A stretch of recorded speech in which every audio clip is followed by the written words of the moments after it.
ಆಳವಾದ ಓದು, ನಿರಂತರ ಪ್ರವಾಸ ಹಾಗೂ ಸೂಕ್ಷ್ಮ ಗ್ರಹಣ ಶಕ್ತಿಗಳು ಸಲ್ಲಿಸಿದ್ದಾರೆ. ಧನ್ಯವಾದಗಳು. ಮುಂದಕ್ಕೆ ಸ್ವಾಗತ ಮತ್ತು ಪ್ರಸ್ತುತ 8 ಬಾರಿ ಗೆದ್ದು ಬಂದು ರಾಷ್ಟ್ರದ ಇತಿಹಾಸದಲ್ಲಿ ದಾಖಲೆಯನ್ನ ನಿರ್ಮಿಸಿರುವ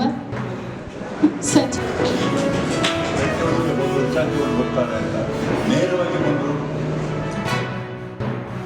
ಹೊರಟ್ಟಿ ಸಾಹೇಬರ ಹೆಸರು ಅಂದರೆ ಅವರು ಎಷ್ಟು ಮಂದಿಗೆ ಸಹಾಯ ಮಾಡಿದ್ರು ಅಂತ ಸಿಂಡಿಕೇಟು ಸೆನೆಟ್ ಸದಸ್ಯರಾಗಿ ಒಂದು ಕಪ್ಪು ನೃತ್ಯ ಇಲ್ಲದೆ ಒಬ್ಬ ರಾಜಕಾರಣಿ ಇಷ್ಟು ವರ್ಷ ಬದುಕುವುದೆಲ್ಲ ಕಷ್ಟ. ಹಾಗೆ ನಾನು ಹೇಳ್ತಾ ಇದ್ದೆ, ನಾವು ಎಲ್ಲ ಪಕ್ಷಗಳ ಸ್ವಾತಂತ್ರ್ಯದ ಬಳಿಕದ 52ರ ಚುನಾವಣೆಯ ಬಳಿಕದ ಎಲ್ಲ ಪಕ್ಷದವರು ನಾವು ಕಂಡಿದ್ದೇವೆ.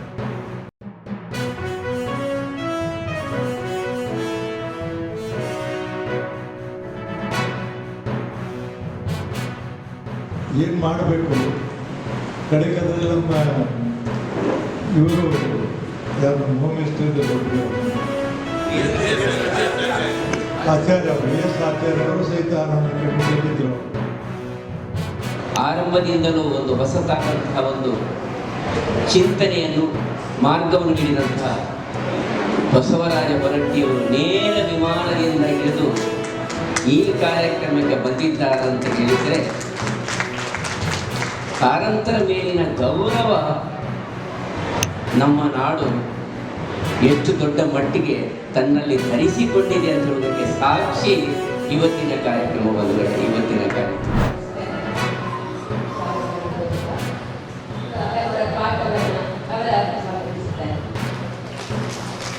ಒಳಗು ಮಾಡುತ್ತಾ ಈ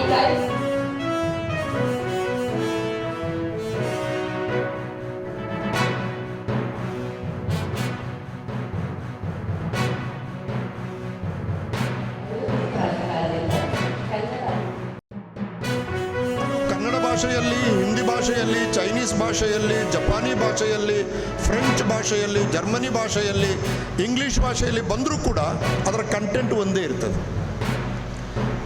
ಅದು ಭಾಷಾ ರೂಪದಲ್ಲಿ ಬೇರೆ ಪ್ರತ್ಯಕ್ಷ ಆಗ್ತದೆ, ಆದರೆ ಅದರ ಕಂಟೆಂಟ್ ಒಂದೇ ಕಂಟೆಂಟನ್ನು ಆ್ಯಪಲ್ ತಾನು ಕೆಲಸ ಮಾಡುತ್ತಿರುವ ಮೂಲ ಕಂಪನಿಯ ಕೇಂದ್ರದಲ್ಲಿ ಕುಳಿತು ತಯಾರು ಮಾಡ್ತದೆ.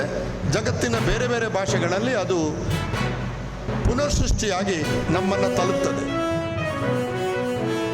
ಕೂಡ ಸರ್ಕಾರ ಹಾಗೆ ಮಾಡಬೇಕು, ಹೀಗೆ ಮಾಡಬೇಕು ಅಂತ ನಾವು ಮಾತನಾಡೋದು ದೊಡ್ಡದು, ಮಾತನಾಡ್ಬೋದು ಈಸಿಯಾಗಿ. ಆದರೆ ಮನೆಗಳಲ್ಲಿ ಯಾವ ಮಟ್ಟದಲ್ಲಿ ನಾವು ಕನ್ನಡವನ್ನು ಬಳಸ್ತಾ ಇದ್ದೀವಿ, ಪುಸ್ತಕ ಪ್ರೇಮ ಇದೆಯಾ, ಕನ್ನಡವನ್ನು ಮಾತನಾಡ್ತಾ ಇದ್ದೀವಾ, ಮಕ್ಕಳಿಗೆ ಕನ್ನಡದ ಬಗ್ಗೆ ಅಭಿಮಾನ ಉಂಟು ಅಂತ ಮಾಡ್ತಾ ಇದ್ದೀವ ಅನ್ನೋದು ನಾವು ಯಾರೂ ಮಾಡ್ತಾ ಇಲ್ಲ.